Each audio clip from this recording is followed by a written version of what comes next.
ملت ایران، قلب من سرشار از سروری است که از پاسخ مثبت شما به ندای خودم در خویش احساس می کنم.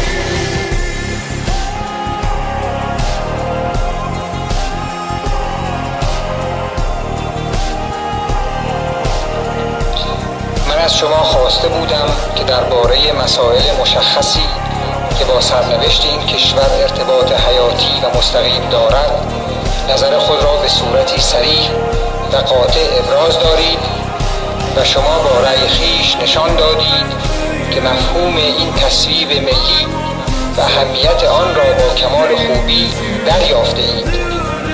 همین حسن تشخیص شماست که ایمان و اعتماد مرا نسبت به آینده این مملکت از هر وقت دیگر استوارتر و تزلزل ناپذیرتر می سازد. ملت عزیز من، از امروز ما با هم تاریخ ایران را ورق زدیم. عده کمی بین شما به خاطر دارند که وضع نه فقط زن بلکه وضع زن و مرد و مملکت ایران قبل از سنه 1299 شمسی چه بود؟ آنهایی که به یاد دارند می‌دانند